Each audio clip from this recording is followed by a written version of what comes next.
Good evening, everybody, and welcome to another edition of Fire Up. Are we all fired up tonight, guys, or Yes, what? we are. Yes, indeed. All right.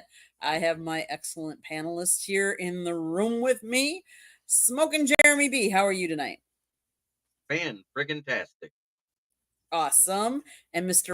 Ralph, how are you tonight? I'm good, Candy. I'm great. Like I said, I had a great day today looking at wheelchair accessible vans and picked one, and I'm happy as can be because my wife and I, our lives are going to be so much better now. Nice. Well, that's awesome. Great. Well, there's been I would say normally that this time of year is kind of your slower time of year for Yes. news, especially in the sports world. But we've had some big things that have happened this week. Like today, history was made. Oh yeah, absolutely it was. And you got a lot of drafts coming up right now. I mean, we did the NFL draft. We dissected that. You have the NBA draft, which was in the last two nights. And now you have the NHL draft coming up next. And then after that, the baseball draft. So we have a lot of drafts coming up. And it's going to be a lot to talk about, dissect some of this stuff. And so it's going to be great for now to hold us up until football season, and the baseball season's going on as well. Speaking of the draft, tonight, the NBA, and with the 55th pick, NBA history was made. LeBron Bronny James Jr. was selected by none other, surprise, surprise, the Los Angeles Lakers. Oh yeah, absolutely. You knew it was coming. As I mentioned off the air here, he was supposedly supposed to come to Duquesne because Drew Joyce, our new coach, who took over for the retired Keith Dambrot, uh, uh, Drew Joyce was a teammate of LeBron James in high school. They played together. And so that's the situation there. Let's go, Trump. RxJ, thank you. Thank you for your kind words last night as well. Yes, RxJ is awesome. He's one of my biggest fans, and Yes, he's on my shows too. He even comes on my other shows, not just the sports. He comes on all my shows. that's That's awesome. awesome. I try to at least go in, give a listen and a like. It may not be while it's live because some of your shows run near the times I'm Yeah. live or when I'm going to work. But I try to do my support that way. Oh, thank you. That way you at least get a view and a like from me because that helps the YouTube algorithm. Absolutely. If you want my comments about this draft here, it was nice to see Bub Carrington from Pitt get drafted in the first round. And there's it's James or Bonnie or whatever he calls himself. His son. You knew it was going to happen sooner or later that he was going to be with the Lakers and his father.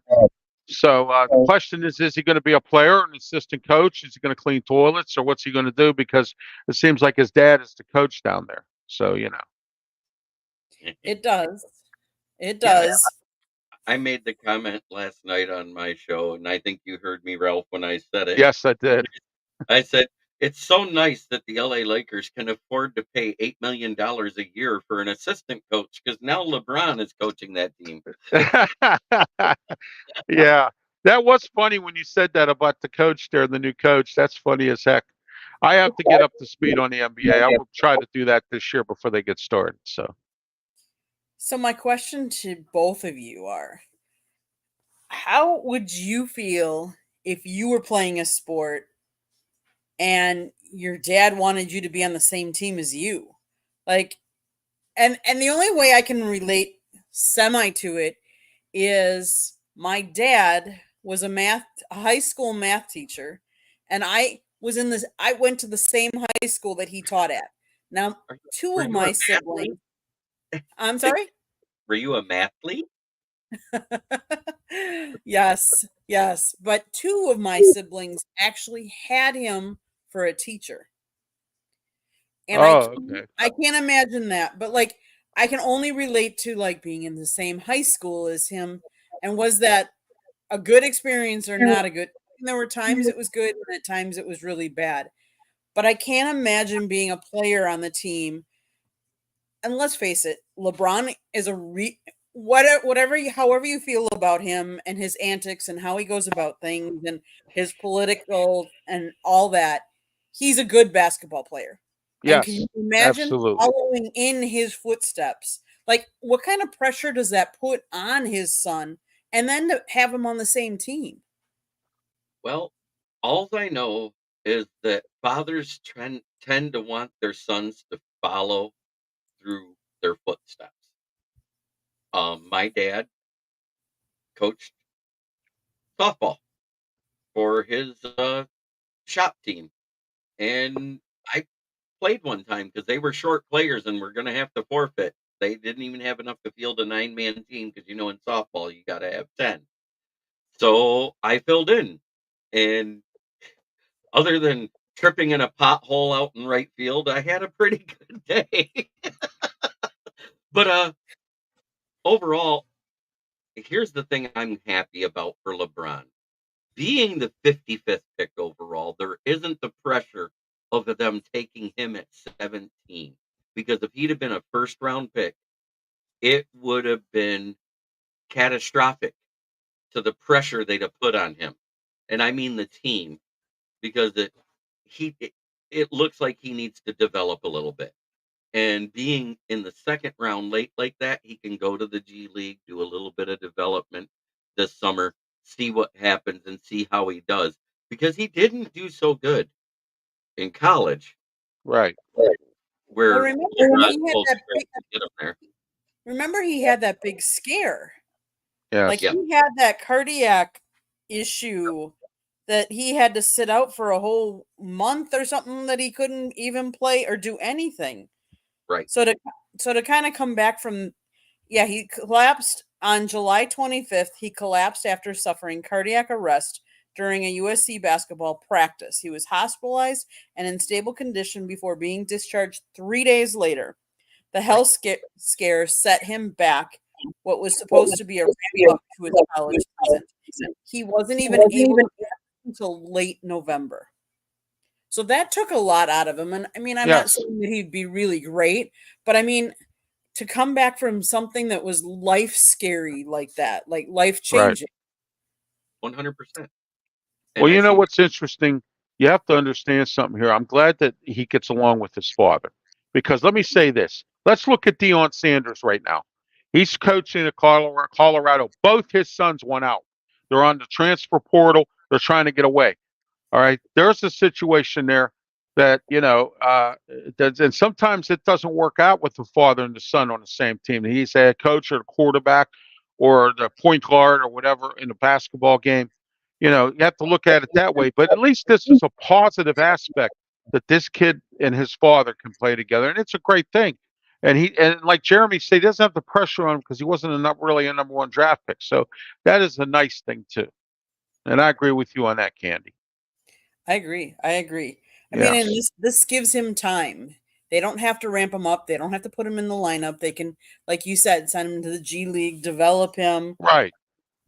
and take your Right. time with him. Because I think the worst thing they could do is rush him. Right. You know, Absolutely. Candy, they do that all across the board in every sport. They rush a first round draft pick and then he fails.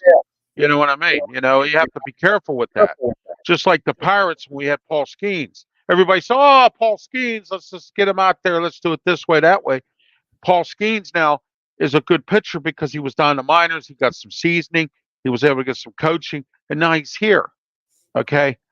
Sometimes doing it that way works. Mm-hmm. I Sometimes agree. the best thing you can do is sit back and let the chips fall where they Fall lie as they lie. Right. and Right. accept everything you cannot change about it. And there's so many people that cannot do that. They cannot accept the things they cannot change. And it see, and yeah, I thought that too when the Pistons traded up. You heard about that, right? We traded our 53rd pick. We got Yeah. the 37th pick overall, I believe it was. And Wendell Moore, a guy that makes 2.5 million, it was just a dump of the salary. He was thrown in on that trade. And Yeah. And then on top of that, too, Boney James, at least he's not bankrupt. like one of Deion Sanders' sons just filed for bankruptcy. Okay, No, you know, I got my opinion on that too, but this is right. probably not the time or But I'm place. saying I'm saying he's a good kid. Yeah, At least you know what I mean.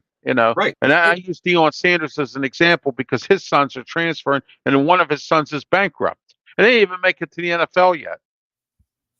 It's funny. We were talking before the NFL, before we knew that LeBron was going to the Lakers. The Celtics had the pick right before the Lakers. Yes, yeah, I Scott saw was that. saying, Yeah, that part Scott I was know saying, about. Yeah, wouldn't it have been sticking it to the Lakers if the Boston Celtics had drafted LeBron James instead of them right ahead of him? And I'm like, I never thought of it that way, but yes. wow, Joe Biden staying awake. Yes. Give it another 20 minutes. He's staying awake. Actually, he's like he's going on here. Here we go. Wow. So there was another big happening this week. It was another history was made, and it was made on Monday night. And it happened down here in South Florida. Florida Panthers. The Florida Panthers, in their 30-year history, this is the first time they've ever won the Stanley Cup. And ironically, had Edmonton won, that would have been the first time in 31 years a Canadian team had won the Stanley Cup. It's been that long since a Canadian team has won the Stanley Cup. But the Panthers took care of business. I'm sorry. +1, James.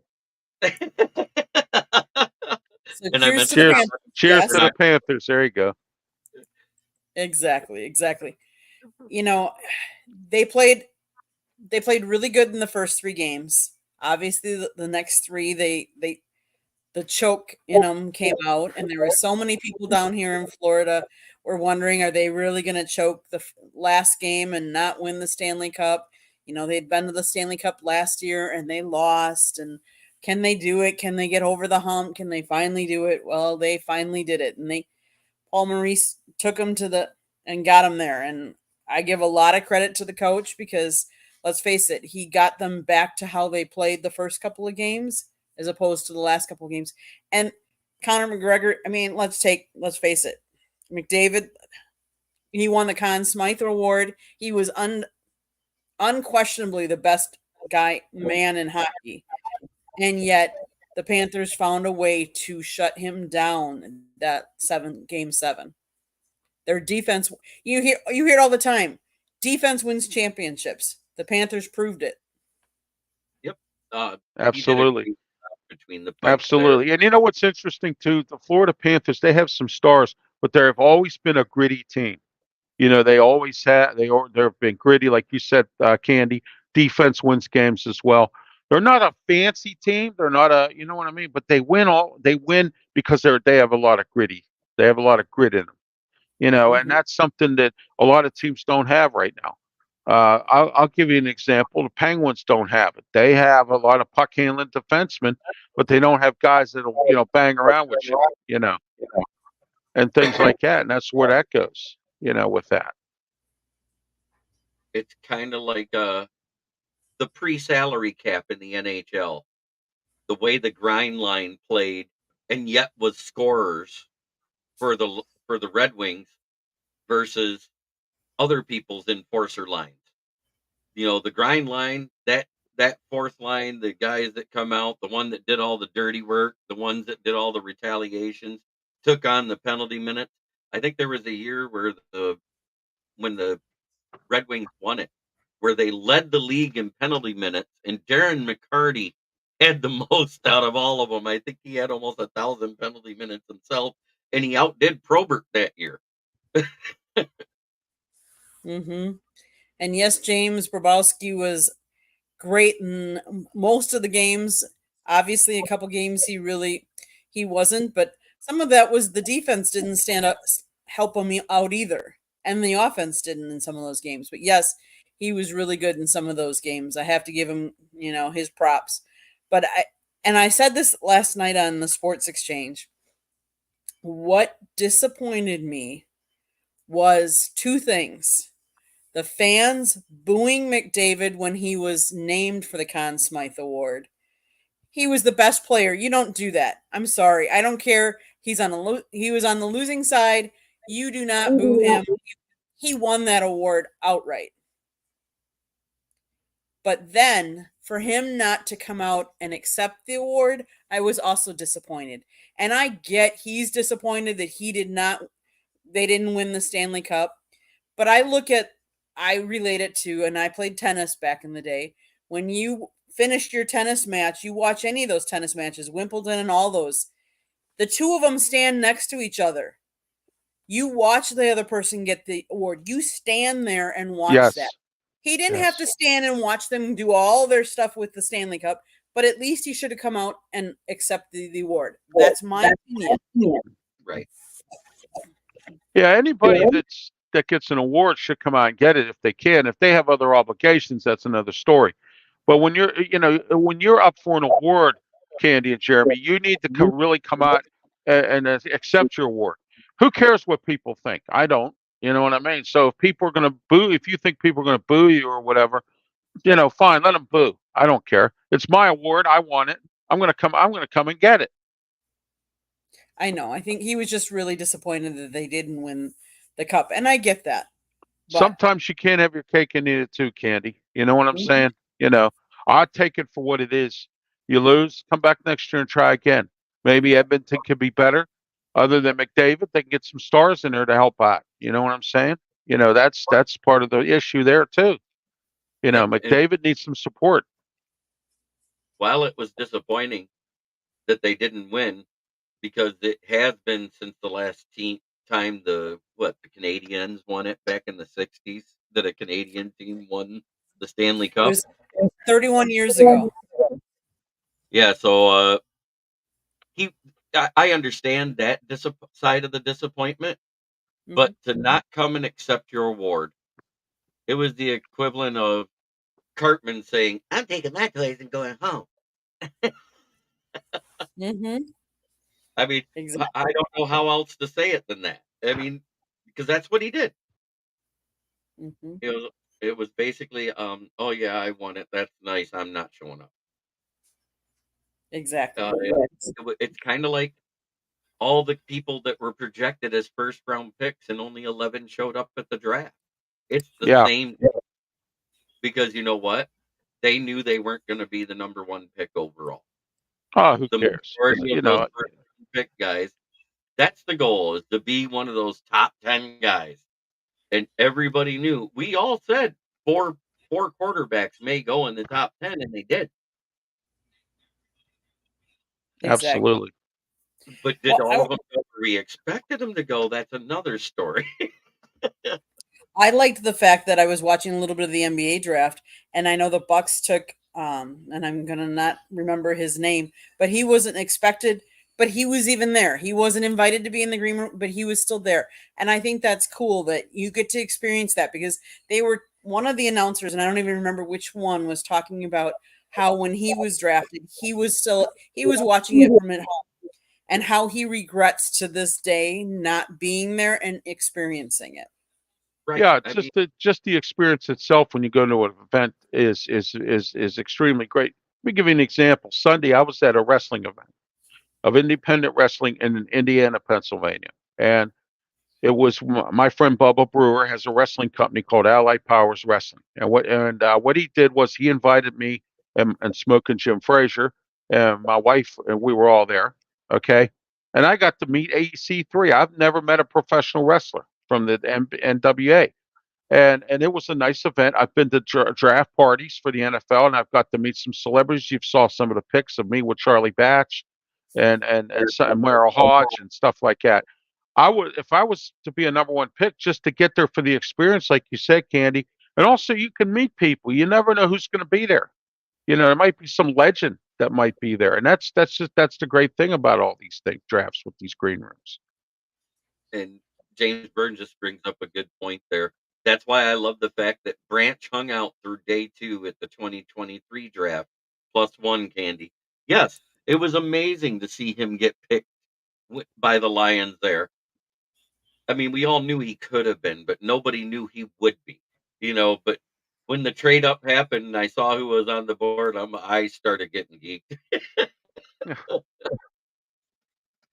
especially with who we traded with. It was a nice cherry on top.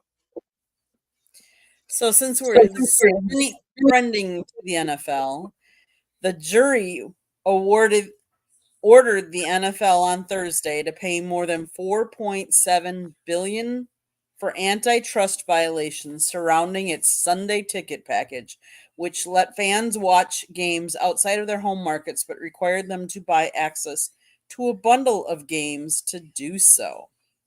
Because of the case's nature as an antitrust matter, the verdict could be tripled if upheld, putting the NFL on the hook for $14.1 billion in damages.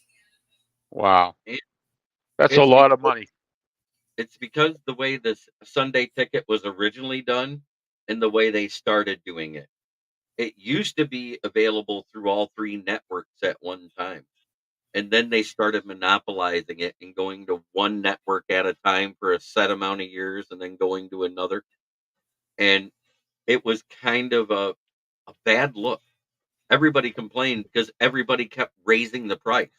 And then it went from a cable network to an online streaming service. And they were charging more than Dish Satellite was. And people were getting fed up with it because you couldn't just buy Sunday ticket. You had to get Hulu Live too. And then that would cost you over $400 for the season to do it all. Because you had to at least get the 65 of Scott makes a good point here. I don't mean to interrupt you, Jeremy. Sorry. Scott makes a good point here. I like his point here about the networking and finding and content. Yes, indeed. Glad to see Scott in the chat room. Yes, indeed. Scott, that's my man. Thank you, Scott. Yes. Yeah, I agree with you, Jeremy, on this. And the interesting part about this is they try to get greedy. And when you try to get greedy and you get burned, that's the interesting part about this lawsuit. They try to get greedy and they got stung. And there we are. So I'm sorry, Candy. I had to put a heating pad on my neck. I have a bad neck. I have some nerve damage in there, and my neck is all jacked up right now. So nope, you're fine. You're fine. Content is my name. Please wear it out, eh? Wear it out is it. So, but again, thanks for watching, Scott. Shame on the NFL. They got caught red-handed with their hands in the cookie jar. And that's what it all comes to. And I said when this came out, I said, if they lose, don't expect that big $30 million jump from the Netflix money. I said, because basically the Netflix money is going to pay for that. So here we are. Now we're right back to what they projected the NFL salary cap to go up by next year. This was supposed to be the lowest year because there was nothing set for a streaming service or any of that stuff to come up. And now we're probably looking at that $9 to $15 million increase again instead of that $20 to $30 million. Right. Exactly. Which it might come back to burn a lot of people who spent a lot of money this year. I'm glad I don't spend no money on that. Everybody said once that whole thing with Cam Sutton came out and the 12 million came back to Detroit, and then it ended up being 8 million total because there's 4.1 in dead cap, and he's trying to appeal it to get his 10.5 guaranteed money back. And that's all fine and dandy. That's gonna take a year in the courts before that gets done. That's just how that works. It's guaranteed money. Shouldn't they just pay it to him? I mean, he has the contract, right? The day his guaranteed money came out was the day the arrest warrant was made public. Oh, okay. There was wording in the contract that makes that detrimental to his contract, and it could be voided. So he's trying to appeal it. And whether he wins or not, it all depends on the verbiage of the contract he signs. That's all it comes down to, because it's civil court. So that contract is kind of ironclad once you sign it. Right. And if they find it's fine, we're not going to owe them anything. It'll be just that 4.1 dead cap hit, and that's it. So I think it's ironclad because the NFL said, well, yeah, there it is in black and white. You get arrested for domestic violence, you can be cut off the team. So, and I've been trying to tell all of the fans. I like George's comment. There you go.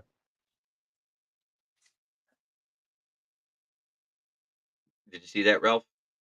Yes, I do see that, Scott. Thank you. Yeah, and we will make sure that's mentioned later, the name of that show, because that's an important show, and it should be. The external bum? Oh, absolutely. External Thank bum. you. I've been a guest there, but Scott is a regular. Yeah, so Candy ever wants to come on, she can come on. She's welcome. Well, thank you. I appreciate that. You can, you know what I call it? It's like bring a child to work day. I say bring a bum to the show. Bring a bum. Oh, but and that's is why I've been talking with my fans on my show and other Lions fans across the Lions nation. I said the smartest thing we can do with that extra money is hold on to it, because what if the cap doesn't go up that much? We can roll it over. Only thing you'll lose out on is whatever you spend on injury signings throughout the season. So if you can roll over a majority of that 30 million with the 34 million they're going to have at cap space at the current cap amount next year, now you're talking about $64 million more than likely to play with. Doesn't that sound a lot better than 34 million? Yes, it does. It's always, when you have a greater amount as usual, it's always a good thing. But like this lawsuit, and we were just talking about, the NFL tried to get greedy in my eyes, and they got burned and they got stung. And so that's what happens when you play with fire sometimes. How do you do this, folks? You get burned. Yes. Absolutely, James Burgess. I seen this comment about Aleem.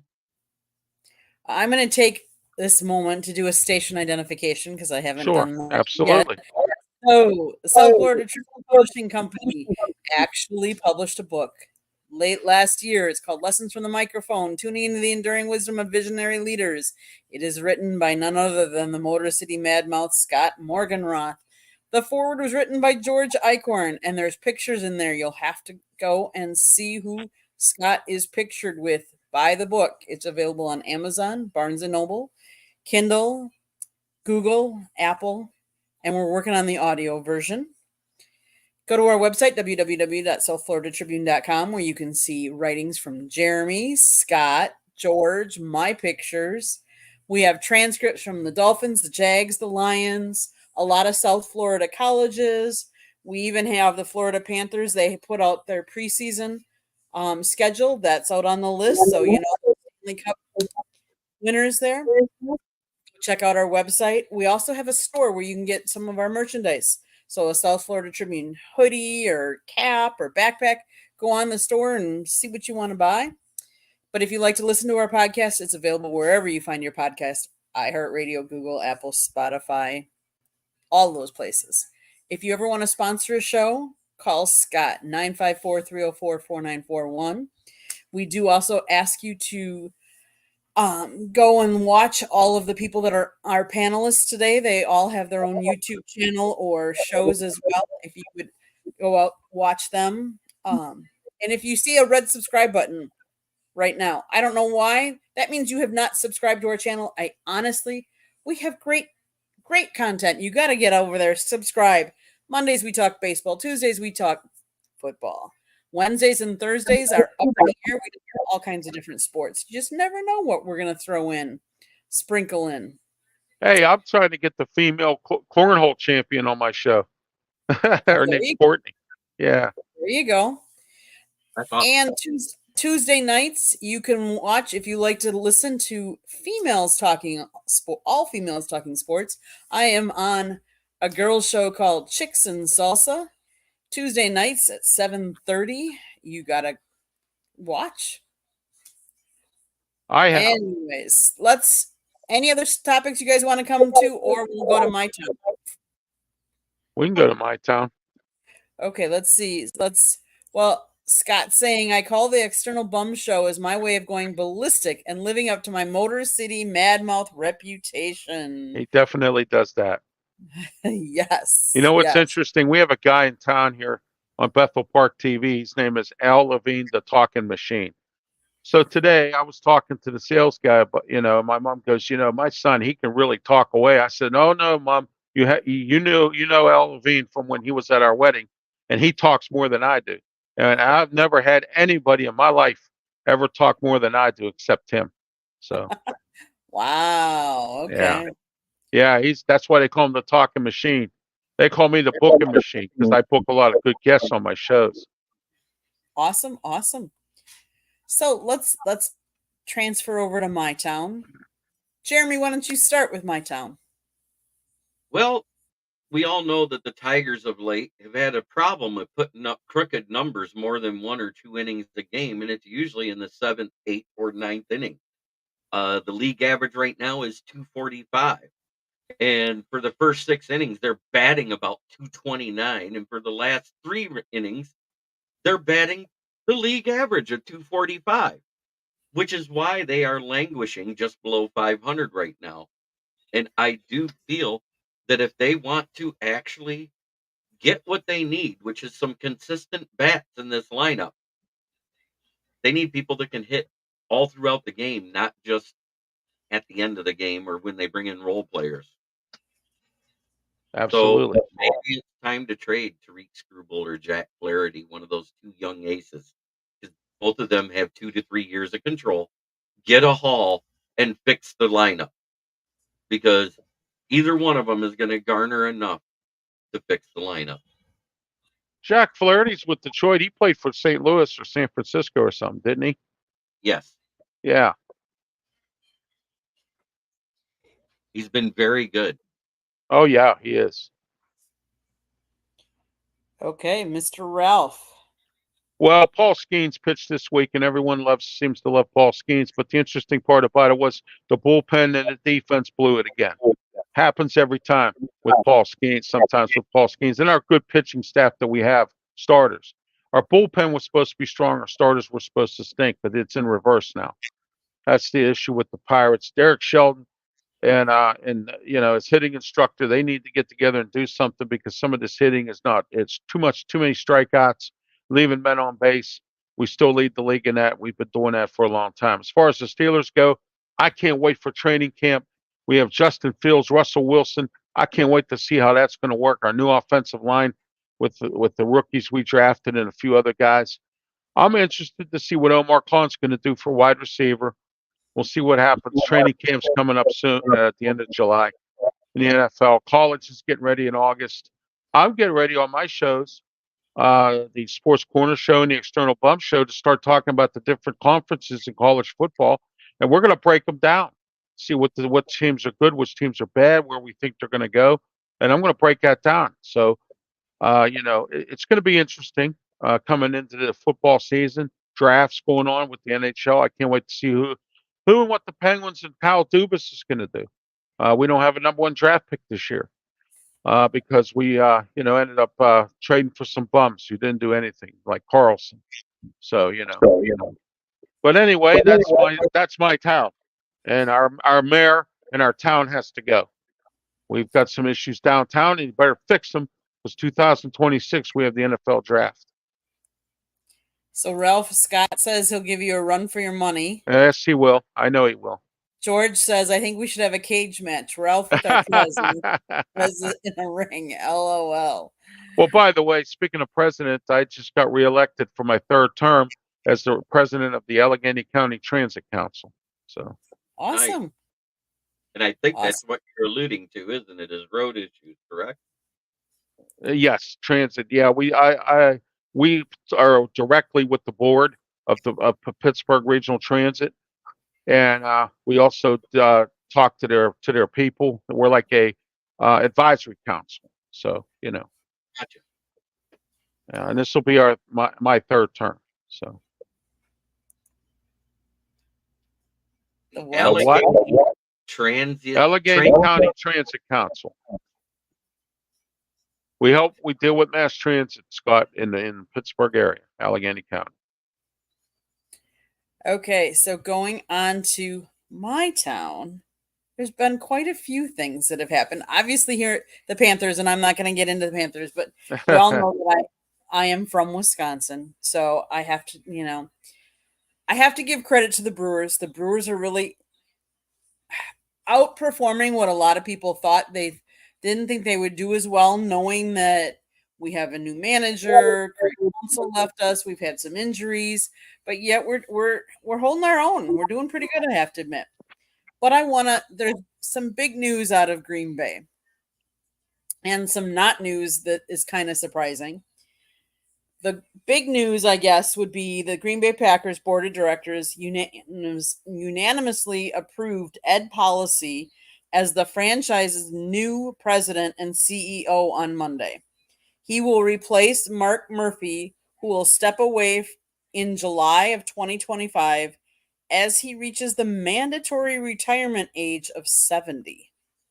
So this 53-year-old has been with the Packers for 13 years and has served as chief operating officer for the last 7. He'll be the 12th president in franchise history.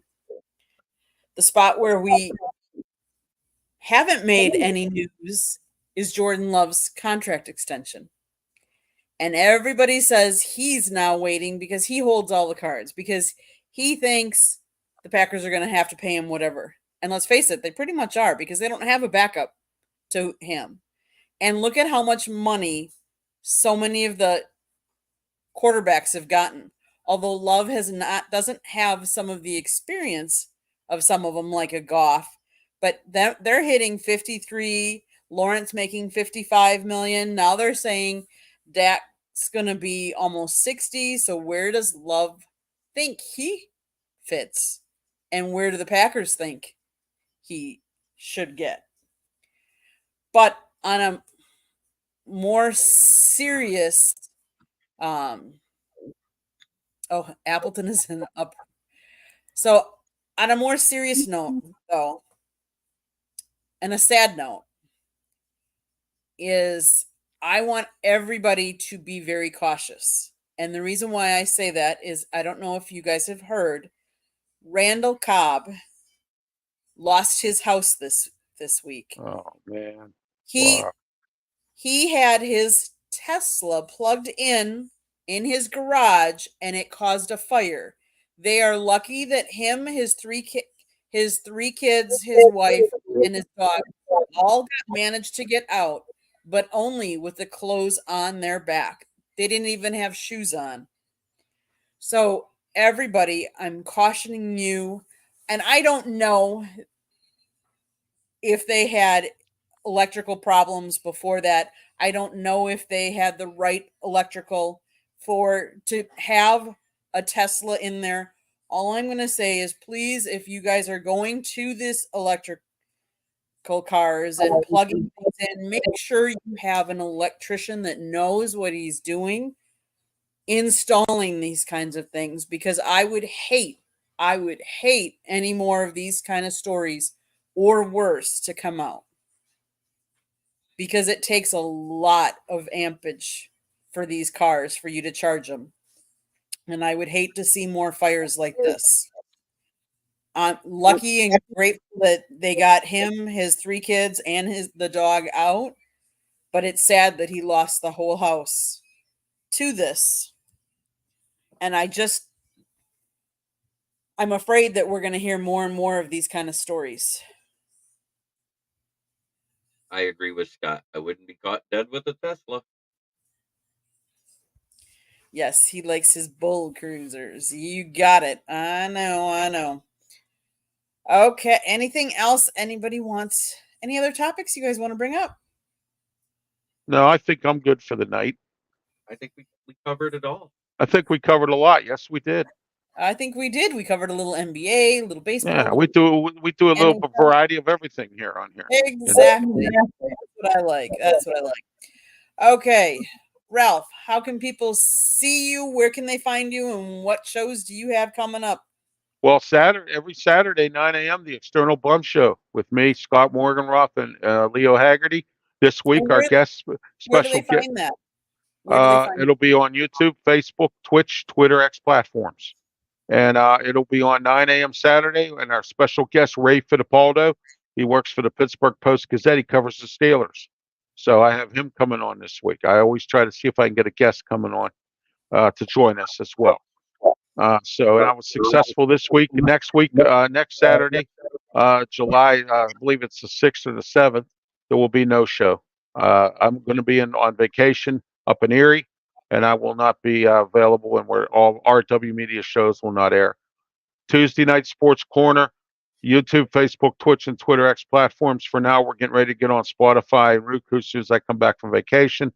We're also going on TV in Allegheny County, PCTV, Channel 21 Comcast 47 Verizon Cable, and also on my YouTube channel, Ralph Williams, RW Media. You can subscribe and check out all my archive shows. I have many shows on there. Check them all out. Everything from Ralph's Opinion, The Way We See It, and also I do a sports capsule every now and again. And on Sunday, I do a Bible capsule at 7 o'clock.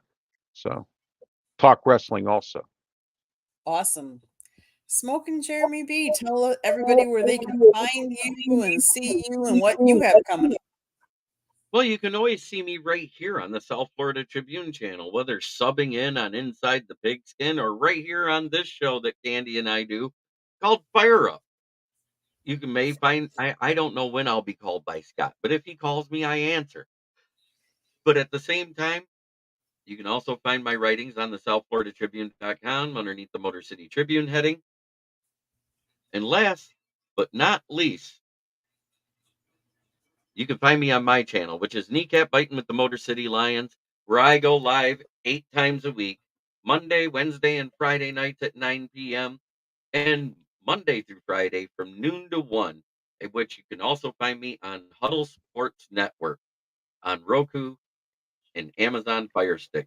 I go live into YouTube, Facebook, Roku, Amazon, and Twitter. Awesome. Also on Instagram if you just want to follow me. So this episode of Fire Up has been sponsored by the South Florida Tribune Publishing Company, which published a book in November, Lessons from the Microphone, Tuning into the Enduring Wisdom of Visionary Leaders. It was written by none other than the Motor City Madmouth, Scott Morganroth. It talks about his 40 plus years in the media and how it's changed those years.